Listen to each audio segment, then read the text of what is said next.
She was born into a world of opulence few could imagine, her name whispered in the corridors of power and printed on the pages of history. To the public, she was the last heiress of a legendary dynasty of Rothschild, heir to one of the most powerful financial empires in modern civilization. But beyond the headlines and high society soirees was a woman far more complex than her surname suggested. Her life, though adorned with privilege, was shaped by quiet rebellion, personal introspection, and a fierce commitment to living on her own terms. Behind the gates of grand estates and beneath the weight of immense expectations, she embarked on a journey not just of legacy but of identity, passion, and purpose. The story of the Rothschild family is one of extraordinary ascent, influence, and controversy.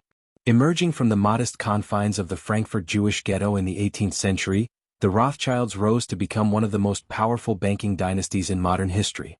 Their legacy has shaped financial systems, political dynamics, and cultural imaginations across continents. The origins, rise, and mythologization of the Rothschilds form a unique saga that combines ambition, innovation, discrimination, and power. The Rothschild family's journey began with Mayer Amschel Rothschild, born in 1744 in Frankfurt, Germany. Living in the Jewish alley where Jews were socially and economically marginalized, Mayer trained as a banker and coin dealer. Despite his humble beginnings, he gained significant connections through his trade in rare coins, which brought him into contact with the upper echelons of European nobility. One of his most important patrons was Crown Prince Wilhelm of Hesse, later Wilhelm IX. Through his financial dealings with the prince, Mayer laid the groundwork for a banking enterprise that would expand far beyond the boundaries of the ghetto. Mayer Amschel had 5 sons: Amschel, Salomon, Nathan, Karl, and James, whom he strategically placed in 5 major European cities: Frankfurt, Vienna, London, Naples, and Paris. This geographical dispersion was not merely a family arrangement, it was a calculated move to establish a cross-border financial network. This decentralized model allowed the Rothschilds to operate seamlessly across Europe, conducting business with unprecedented speed and reliability in an age when communication and transportation were slow and fraught with risk. Of the 5 sons, Nathan Mayer Rothschild, based in London, played a particularly vital role in the family's ascent. Arriving in England in the early 19th century, Nathan quickly established himself as a shrewd financier. He financed the British war effort against Napoleon and is famously associated, though controversially, with the financing of the Battle of Waterloo. While folklore suggests that Nathan used early news of Napoleon's defeat to manipulate the British stock market to his advantage, the historical accuracy of this account is debated. Nevertheless, his ability to rapidly move information and capital gave him a significant edge. The Rothschilds became pioneers in international finance. They developed sophisticated instruments for transferring money across borders, including the use of bills of exchange, courier systems, and coded correspondence. Their intercity familial network enabled them to transfer large sums of money with security and speed unmatched by their contemporaries. Governments, monarchs, and corporations relied on the Rothschilds not only for capital but for financial guidance. They underwrote major infrastructure projects, including railways and mining operations, and facilitated the issuance of sovereign bonds. By the mid-19th century, the Rothschild family had amassed enormous wealth and political influence. They played a central role in financing the expansion of the British Empire, supported the construction of the Suez Canal, and advised monarchs and governments during times of war and peace. Their banking empire was not confined to Europe alone. Its reach extended to the Americas and beyond, influencing colonial development and trade. Despite their power and influence, the Rothschilds remained subject to the anti-Semitic prejudices that pervaded European society. Their success often incited envy and suspicion. In an era rife with conspiracy theories and xenophobia, the Rothschilds became convenient scapegoats for various societal ills. Rumors about their influence proliferated, often painting them as shadowy puppeteers controlling global events. These narratives were fueled by their immense secrecy, the complexity of their financial dealings, and the fact that they were Jewish. Their legacy also intersects with major political upheavals and the shaping of modern states. In Italy, the Rothschilds played a part in financing the campaigns of unification. In France and Austria, they engaged with ruling elites and even served as diplomatic intermediaries. Yet, the Rothschilds always maintained a calculated distance from the public eye, which further fed the mythos surrounding them. One of the most enduring aspects of the Rothschild legacy is the mythology that surrounds them. Over the centuries, a vast corpus of legend and conspiracy theory has emerged. Some portray the Rothschilds as secret rulers of the world, orchestrating wars and economic collapses for profit. These tales, often grounded in anti-Semitic tropes, are more reflective of societal fears and prejudices than historical truth. While the Rothschilds undoubtedly wielded extraordinary influence, the idea that they control world events behind the scenes is more fiction than fact. The myths were bolstered by several factors: the family's wealth, their private demeanor, and their penchant for operating behind the scenes.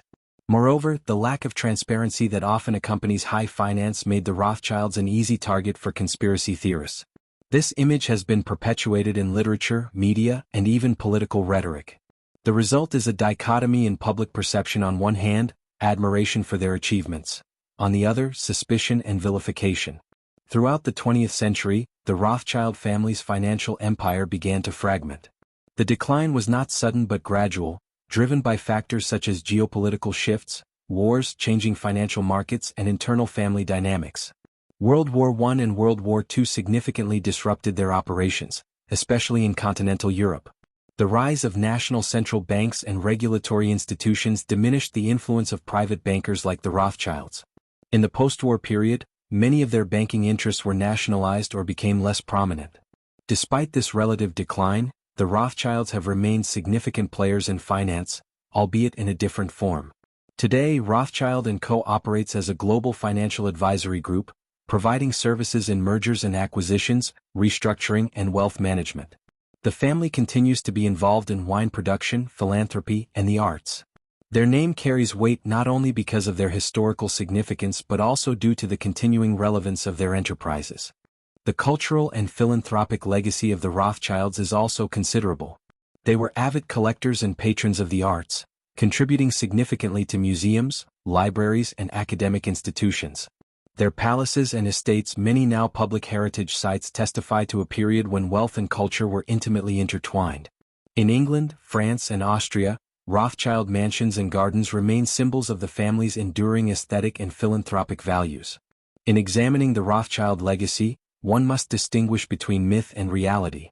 While the family undoubtedly influenced the development of modern banking and global finance, they were not omnipotent puppet masters. Their story is emblematic of the opportunities and prejudices that defined European Jewish life during the Enlightenment and Industrial Age. Their ability to rise in a hostile social environment is a testament to their ingenuity, discipline, and resilience. The Rothschilds capitalized on their unique position and turned systemic limitations into strategic advantages. In a world where Jews were often barred from land ownership and political participation, finance became both a necessity and an opportunity. The family's success inspired both admiration and resentment, feeding a cycle of acclaim and defamation that persists to this day. In many ways, the Rothschilds were forerunners of globalization. Their banking practices prefigured modern international finance, and their transnational operations anticipated the kind of cross-border capitalism that would define the late 20th and early 21st centuries. They exemplified the interconnectedness of money, politics, and information long before the digital age. The Rothschild family's legacy is complex and multifaceted. It is a narrative of ascent against adversity, of innovation in the face of constraint, and of the ambiguous relationship between wealth and influence. They helped shape the world's financial architecture while navigating a society often hostile to their identity. They became symbols of both the promise and the peril of concentrated wealth. Their name remains a touchstone in discussions of economic power, Jewish identity, and the nature of influence in modern society. Whether admired as visionaries or criticized as symbols of excess, the Rothschilds occupy a unique place in history. Their rise illustrates the transformative potential of finance, the dangers of prejudice, and the enduring power of myth in shaping how we understand the world. Born into one of the most storied dynasties in modern history, the last Rothschild heiress arrived in the world with a name already heavy with expectation, legend, and scrutiny. The Rothschild legacy, spanning over 2 centuries of unprecedented wealth, global influence, and historical consequence, shaped her life before she ever had a chance to shape her own. Her childhood, while undeniably cloaked in privilege, was equally bound by the invisible constraints of inheritance, legacy, and the ever-present gaze of the world. From an early age, she was not just a person, but a symbol and embodiment of the final chapter of a legendary lineage. Growing up amidst the affluence of Rothschild estates, from private art-filled townhouses in London and Paris to vast countryside chateaux, her surroundings reflected a level of refinement and power that few could comprehend. She was raised among original paintings by masters, surrounded by books that had shaped Western thought, and under the guidance of tutors fluent in multiple languages and versed in classical education. But even in these opulent surroundings, there was a subtle but undeniable sense that she was not free to live as others did. Every choice from education to social engagements was measured against the expectations of family tradition and public perception. As a child, she learned early that her surname was not merely a name but a responsibility. Her interactions with other children were often carefully curated. Her travels, though extensive, were rarely carefree. Bodyguards, schedules, and protocol followed her wherever she went.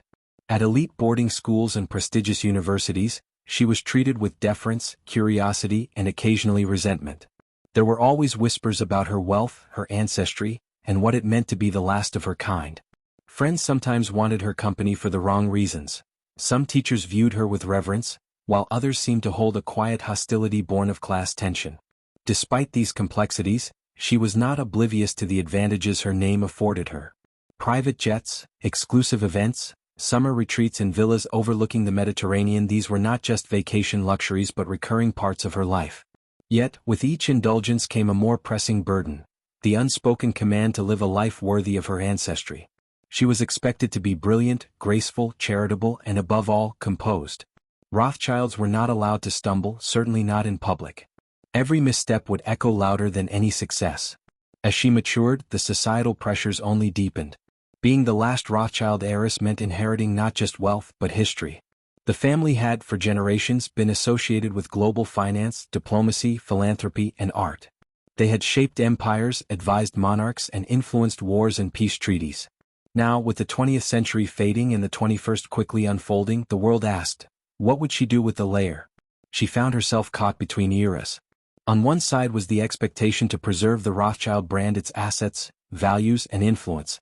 On the other side was a modern world less interested in aristocratic legacy and more attuned to individual expression.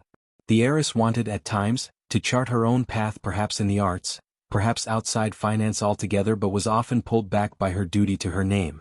Every decision she made, even in her private life, was subject to a form of public and familial audit. Could a Rothschild simply become a painter? A teacher? An activist? The world seemed unsure, and so was she. The pressure to marry well added yet another dimension to her already complex reality. Suitors came not only with romantic intent but sometimes with ambitions to merge their fortunes or raise their status. She learned to be wary, even cynical. Her relationships were frequently dissected by the press. Her personal joys and heartaches offered up as fodder for tabloids and society columns. Privacy, though guarded with fierce intent, was a luxury she often could not afford. Even among friends, she sometimes felt more like an emblem than a person. Maintaining autonomy proved to be one of the most difficult challenges of her life. While she never lacked financial independence, emotional and existential independence were harder to achieve.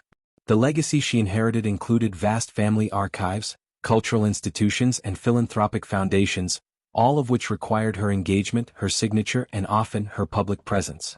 Even when she attempted to retreat from the limelight, to live quietly and perhaps anonymously, the world refused to let her disappear. The heiress bore the weight of her lineage with grace, but not without consequence. Anxiety, perfectionism, and the feeling of being watched were constants in her life. She often questioned whether her accomplishments were truly hers or merely extensions of the Rothschild aura. In private journals and quiet conversations, she expressed a desire to be known for who she was, not for what she represented.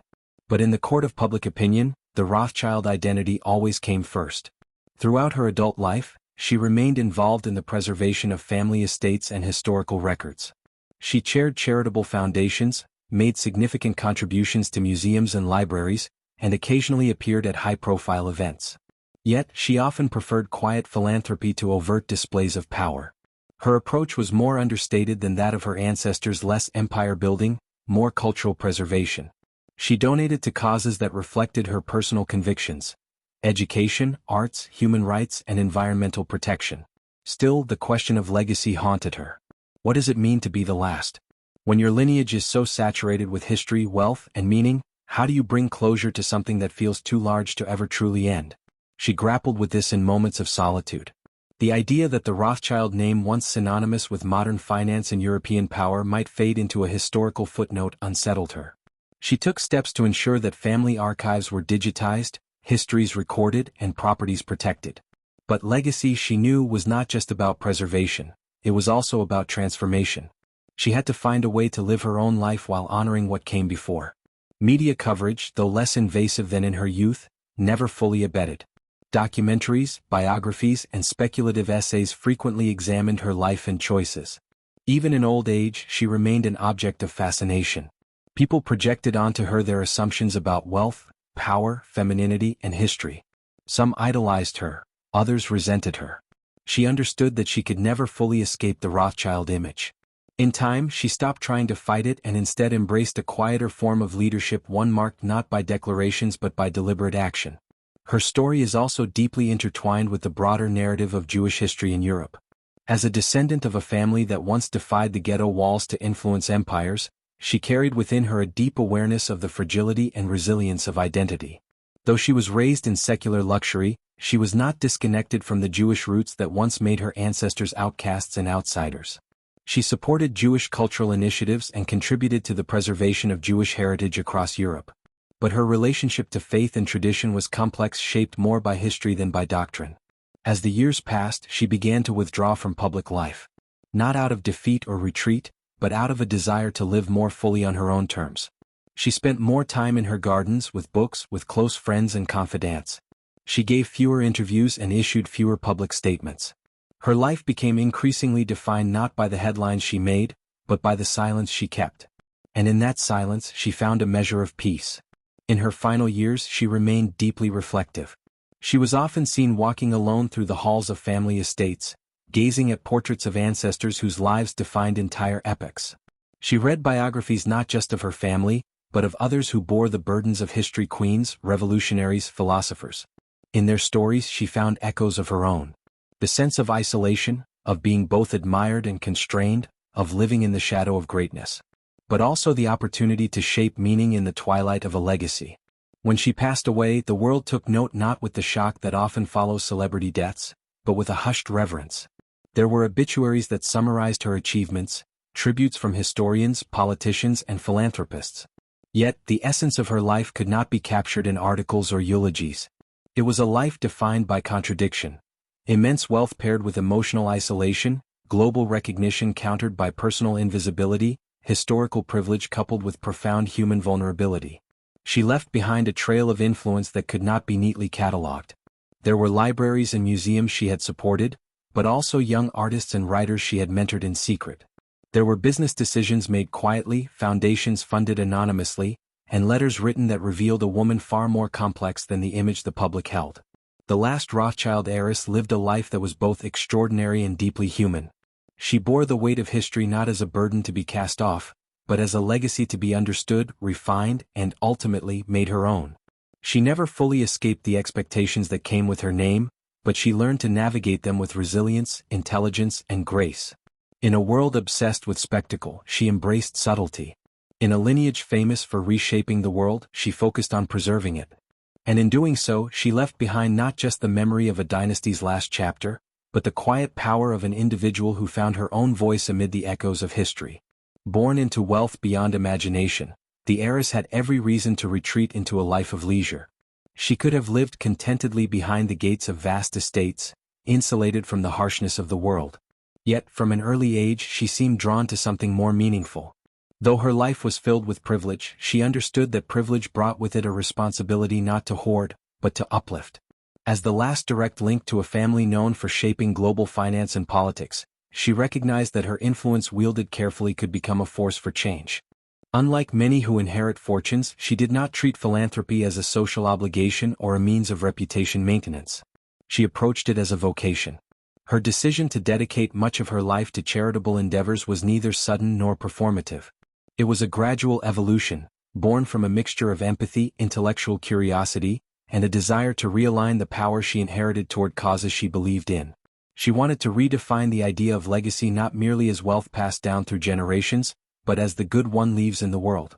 Her philanthropic vision was rooted in her exposure to global inequalities. From a young age she traveled extensively. These were not just indulgent holidays or society galas. While she certainly moved in elite circles, she also insisted on understanding the world beyond them.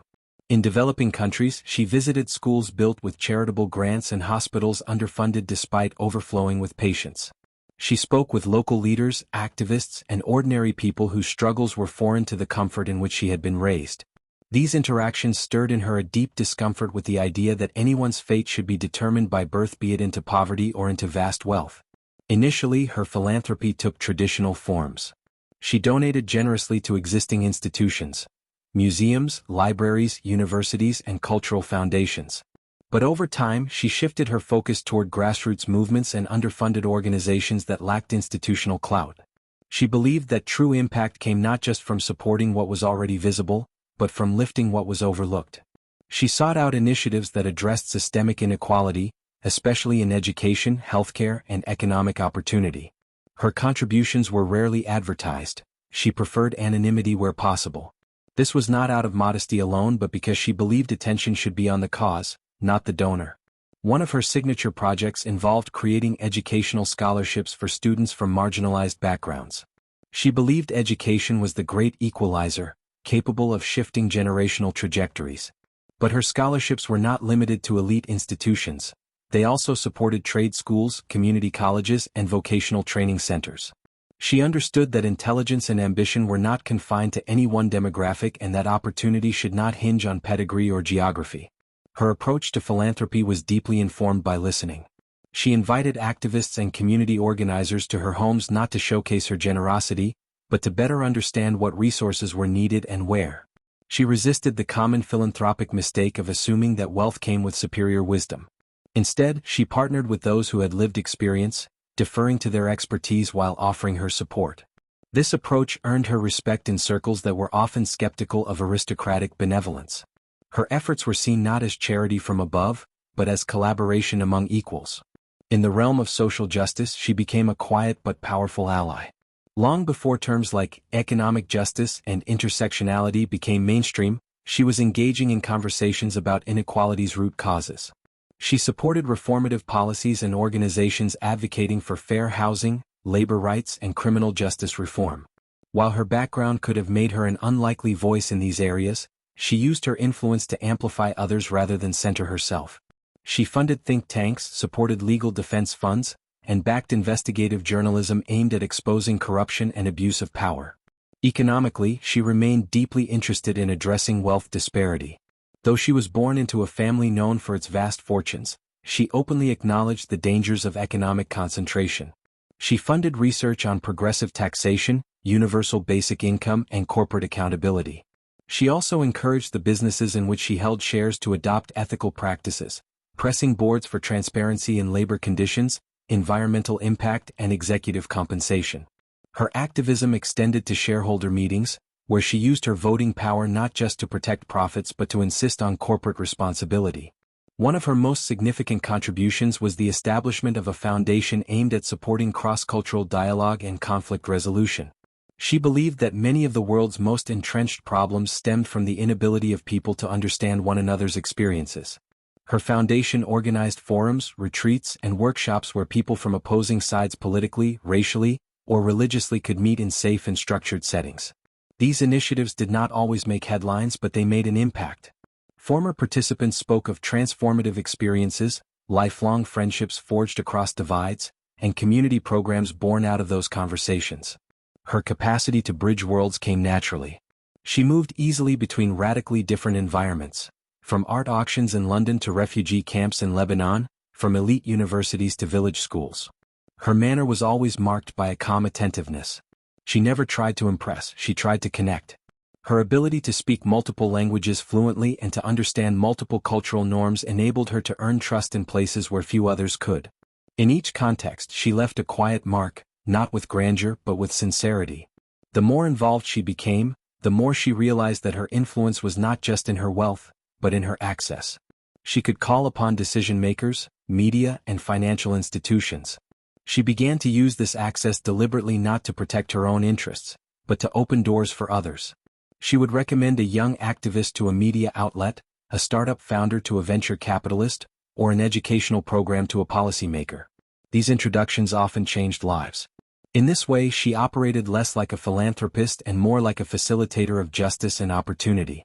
Her personal life remained largely private, but her values were evident in how she lived. She downsized her residences, choosing smaller homes that were easier to maintain and more environmentally sustainable.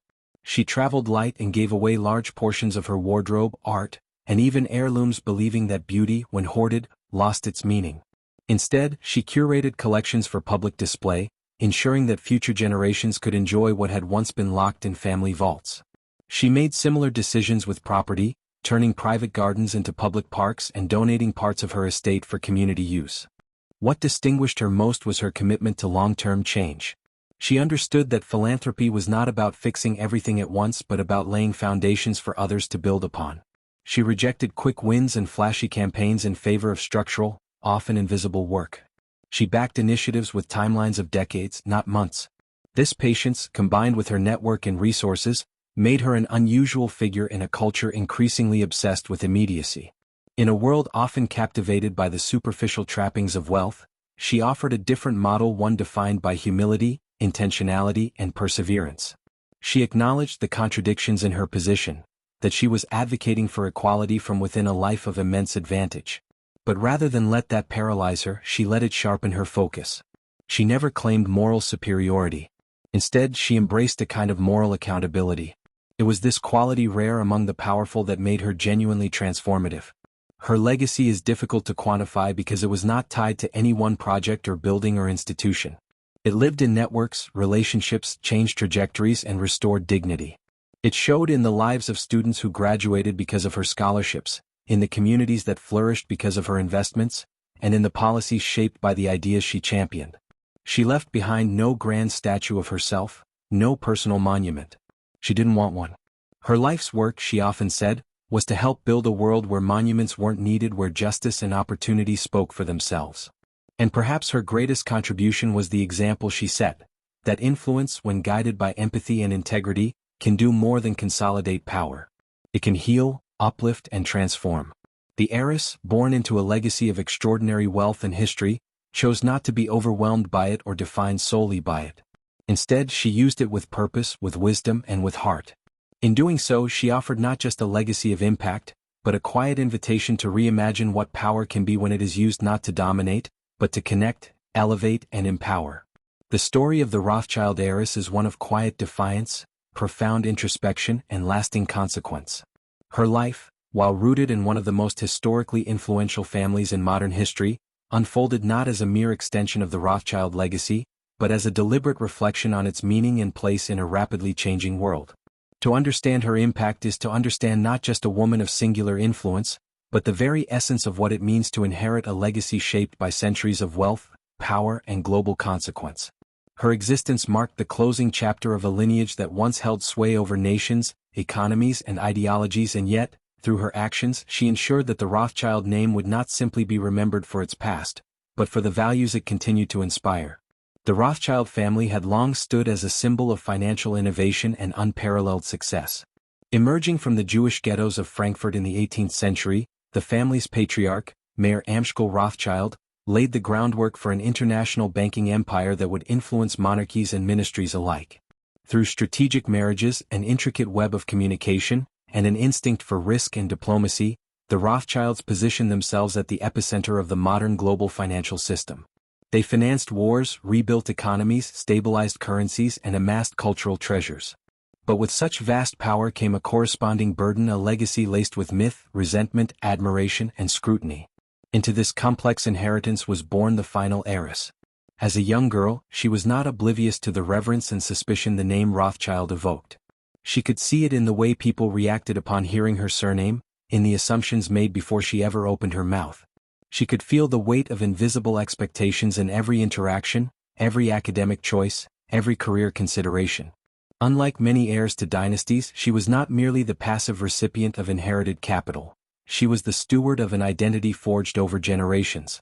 And with that identity came a choice, to preserve it as it was, or to reimagine it for the times. Her decision to live a life both in alignment with and in evolution of that legacy defined her enduring impact. She did not attempt to escape the Rothschild name, nor did she weaponize it for personal acclaim. Instead, she tried to understand its history, its consequences, its potential and determine how best to honor it in an age increasingly skeptical of dynastic power. In many ways, her most radical act was one of perspective. She viewed her inheritance not as a license to rule but as a responsibility to serve. This worldview shaped her public and private efforts. As a financier in her own right, she did not pursue the aggressive expansionism that had once characterized her ancestors' ventures. Instead, she focused on sustainability, ethical investment, and financial inclusion. She worked quietly behind the scenes, advising startups with missions aligned with her values and supporting financial education programs in underserved communities. She believed access to capital should not be reserved for the privileged few, and that the future of finance depended not on secrecy and consolidation, but on transparency and democratization. She wasn't looking to be the face of a new financial era, but she played a key role in shaping its architecture. Her influence extended far beyond balance sheets and boardrooms. The heiress was deeply committed to the preservation of culture, history, and intellectual inquiry. She funded museum expansions, digitization of historical archives, and translation projects that brought obscure but vital texts into the modern scholarly discourse. Unlike traditional patrons who focused on name recognition or building grand galleries in their image, she often declined public acknowledgement, preferring her support to be recognized through the outcomes it enabled. Through her cultural philanthropy, she sought to dismantle elitism and make knowledge accessible to all, perhaps a quiet rebuke of the exclusivity that had once defined the upper echelons of European society. Yet, her life was not without conflict.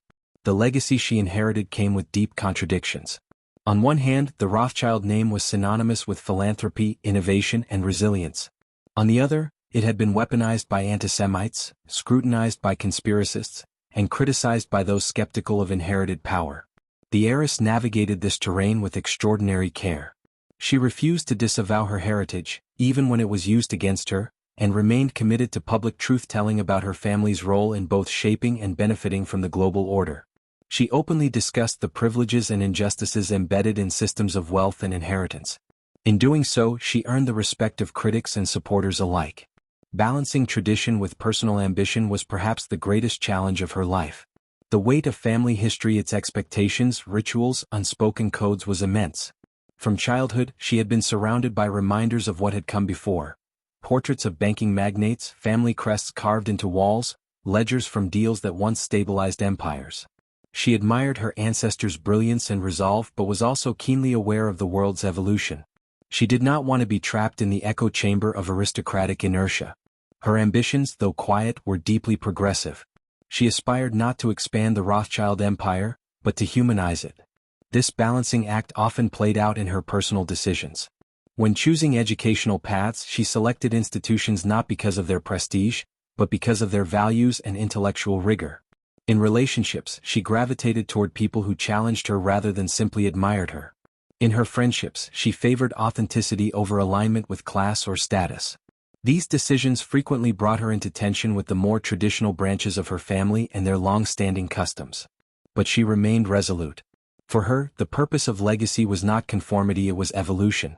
Despite her introspective and reserved nature, the heiress became an icon in subtle ways.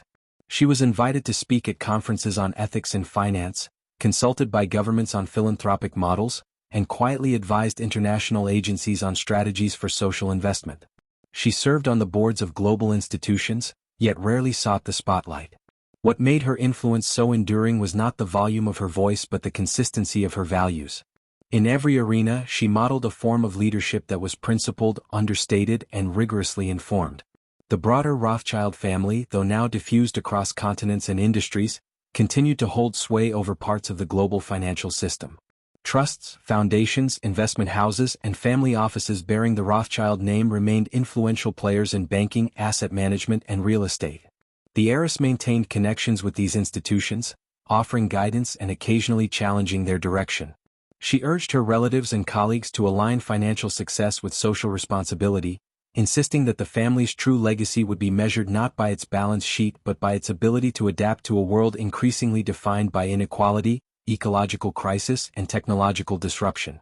Her advocacy helped push the family brand toward greater transparency and ethical accountability.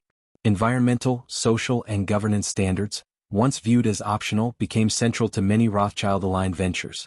The heiress championed these standards not because they were fashionable but because she believed they were essential to the survival of both the planet and the family's moral credibility. She knew that enduring legacies required relevance, and relevance in the 21st century meant aligning capital with conscience. At the same time, she never lost sight of her family's historical identity. She was a diligent custodian of Rothschild archives and made significant investments in historical scholarship, including critical studies of the family's role in European and colonial history. She believed that confronting uncomfortable truths about the past was essential to building a more honest and ethical future. In this regard, her influence extended beyond her family. She became a model for how legacy families across the world might navigate the complexities of post-colonial accountability, historical responsibility, and cultural stewardship. In the final years of her life, she retreated somewhat from public affairs, focusing on mentoring the next generation of leaders and philanthropists. She established fellowships for young changemakers, particularly those from marginalized backgrounds, and created intergenerational forums where ideas could be exchanged freely across class, race, and political lines. Her vision was not of a world ruled by elites, but of one in which elites recognized their place within a broader human fabric and used their influence to strengthen, rather than separate, that fabric. When she died, the response was measured and reflective. World leaders, economists, artists, and activists offered tributes not for her glamour or power, but for her depth, integrity, and impact. Her funeral was small, as she had wished, attended by family, close friends, and a few quiet figures whose lives had been irrevocably changed by her intervention. But in the weeks that followed, stories emerged. Of young scholars whose education she had funded without fanfare, of communities revitalized by her investments, of policies reshaped by her behind-the-scenes advocacy. The enduring impact of the heiress, and of the Rothschild legacy she both carried and transformed, is not easily summarized. It resides in the ripple effects of her choices, in the institutions she shaped, the lives she touched, and the moral framework she helped refine. She demonstrated that legacy is not a static inheritance but a living dialogue between past, present, and future. It is a conversation sometimes harmonious, often tense between what has been and what ought to be. Her life is a case study in the complexities of inherited power. She did not reject her privilege, nor did she rest on it. She interrogated it, stretched it, and ultimately repurposed it. She saw in her inheritance not just a fortune but a question: what will you do with what you've been given? And her answer, delivered over decades of service, reflection, and quiet courage, remains among the most compelling responses to that question in modern times. The Rothschild legacy remains one of the most enduring in the global imagination, powerful, controversial, influential, and enigmatic. The heiress did not redefine that legacy single-handedly, but she reshaped its moral contours. In her hands, wealth became a tool for justice, tradition a source of wisdom rather than constraint, and influence a bridge rather than a wall. She lived not just in the shadow of history but in conversation with it. And through that conversation she illuminated a path forward not just for the Rothschilds, but for anyone seeking to navigate the paradoxes of privilege with grace, integrity, and purpose. From the outside, the heiress lived a life many could only imagine. Lavish estates, curated art collections, access to world leaders, and wealth that transcended generations formed the backdrop of her existence. Yet to define her by her surroundings alone would be to miss the remarkable complexity of her life. She was not merely the sum of her birthright, nor a passive reflection of her family's storied name. Beneath the layers of luxury and legacy was a woman of distinct individuality, private battles, genuine affections, and quiet passions. Her life, while deeply influenced by her lineage, was also a testament to the human capacity for self-definition, growth, and authenticity. Her personal world was built on a foundation of introspection and deep emotional intelligence. Though she moved in elite social circles and understood the protocols of high society with an almost innate grace, she did not derive her sense of self from them. She often described her public role as a mask she wore when necessary, a polite and practiced performance that allowed her to fulfill her responsibilities without revealing too much of her inner world. In private, she was more raw, more humorous, and often self-deprecating. She had a wry sense of humor, one that she rarely displayed in public but which charmed those fortunate enough to know her intimately. Relationships for someone in her position were never simple. From an early age, she became aware that people often saw in her either opportunity or threat, and she developed a cautious approach to intimacy. Friendships took time to forge, but once established, they were enduring and fiercely loyal. She did not surround herself with sycophants. Her closest companions were often outsiders, writers, artists, philosophers, and reformers. These were people who had no interest in wealth or title, but who challenged her thinking, invited her into unfamiliar worlds, and saw her not as an heiress, but as a human being. Romantic relationships were perhaps the most difficult terrain. Being in love while carrying the burden of such an extraordinary legacy often placed her at odds with the very ideals she valued most: equality, freedom, and honesty.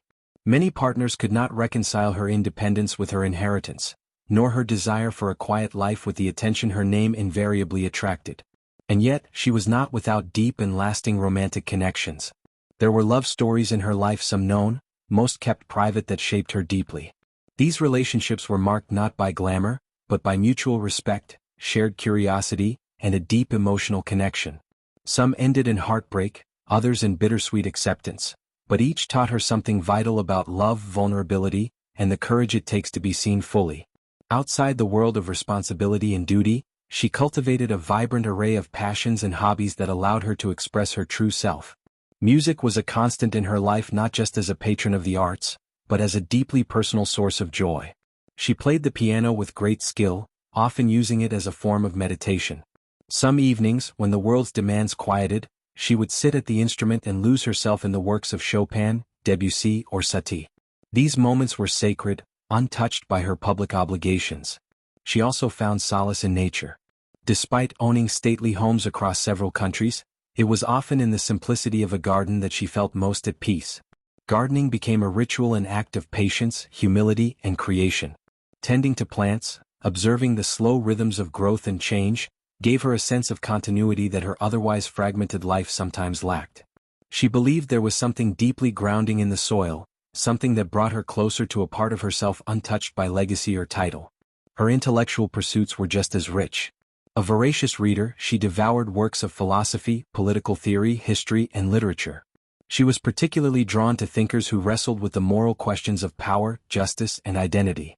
Her favorite authors ranged from Simone Weil to James Baldwin, from Hannah Arendt to Virginia Woolf. Books were not escape for her, but dialogue, a way of engaging with the world beyond her experience and refining her sense of purpose. Her personal library, meticulously annotated, revealed the inner workings of a mind constantly seeking to understand the human condition. Travel, too, played a crucial role in shaping her worldview. Though she traveled often for philanthropic and business reasons, she made time for journeys that were purely personal. She preferred the less obvious destinations, places where anonymity was possible, where conversations weren't filtered through the lens of wealth. In remote villages, in artist collectives, in crowded local markets, she rediscovered herself over and over. These travels taught her humility and connected her to a sense of global community that defied borders and class distinctions. Despite her wealth, she never developed a taste for extravagance. Her clothing was elegant but never ostentatious, her homes refined but lived in. She believed beauty should be accessible and unpretentious, and her aesthetic was shaped by a desire to live simply within her means, even when those means were vast. She favored local artisans over luxury brands, meaningful gifts over grand gestures, and genuine conversation over polished appearances. Her personal journey was far from linear. There were periods of doubt, of questioning, even of retreat. She suffered losses of loved ones, of ideals, of innocence. She went through periods of emotional exhaustion, where the expectations placed upon her felt unbearable. There were moments when the sheer weight of her legacy seemed incompatible with the life she wanted to live. Yet it was in these moments that her resilience was most evident. She learned, often painfully, to set boundaries, to say no, and to prioritize her mental and emotional well-being. Therapy, meditation, long walks, and time spent with animals were all part of her self-care repertoire. She came to understand that strength was not the absence of struggle, but the ability to keep moving forward in spite of it. The lessons she gathered over a lifetime were many, but perhaps the most profound was this: that destiny is not dictated by circumstance alone, but by the choices one makes within it. She could have let her inheritance define her, could have lived behind walls of wealth, could have replicated the patterns of those who came before her. Instead, she chose to examine that inheritance with both gratitude and skepticism.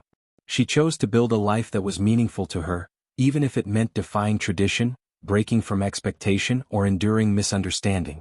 She often spoke in private conversations of the power of intention. She believed that life, no matter how privileged or precarious, gained meaning through conscious living. For her, this meant aligning actions with values, relationships with authenticity, and time with purpose. It meant accepting the contradictions within herself, not trying to resolve them, but to live honestly with them. She knew she could never fully separate who she was from where she came from, but she believed she could decide what that legacy would mean in her hands. In many ways, her life became a blueprint for those navigating inherited privilege in a changing world. She offered a different kind of role model, one not based on charisma or visibility, but on depth, courage, and integrity. She demonstrated that privilege does not preclude struggle, that wealth does not guarantee happiness, and that legacy is not about preservation but transformation. Her final years were marked by a quiet contentment. Having spent much of her life in motion, building, giving, reflecting, she entered a period of stillness and mentorship. She spent time with young people, not to instruct them but to listen, to learn from their vision of the future. She believed deeply in generational renewal and often said that the world would be saved not by the preservation of old powers, but by the courage of new voices. As she aged, she became less concerned with public perception and more concerned with inner peace. She downsized her life, letting go of possessions, properties, and roles that no longer served her. In their place, she cultivated meaning.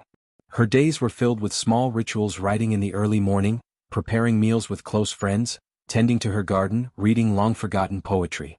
She found joy in the ordinary, fulfillment in the understated, and liberation in the acceptance of her own impermanence. She left behind no autobiographies, no sweeping public declarations. That too was a choice. She believed that her actions spoke clearly enough, and that those who needed her example would find it not in monuments, but in the quiet, steady light of her life. To those who knew her best, she left behind a model of how to live with conscience in a world that too often rewards convenience. To the wider world, she offered a reminder that even the most extraordinary lives are built from the same fundamental choices as any other: how we treat others, what we value, and whether we dare to live not the life expected of us, but the life that feels true. Her life, in the end, was not defined by the Rothschild name, though it shaped her. It was not defined by wealth, though it enabled her. It was not defined by obligation, though she honored it. It was defined by the choices she made, often quietly, often against the grain, to be her own person, to seek wisdom over approval, and to leave the world gentler than she found it. And that is the lasting message she offers to anyone who has ever felt boxed in by family, history, or circumstance: that identity is not destiny, that every person, regardless of what they inherit or lack, has the power to shape their own path, and that the truest measure of a life is not its starting point, but its direction. In choosing to live authentically, bravely, and with purpose, she showed what it means to lead a life less ordinary, and in doing so, she gave others permission to do the same.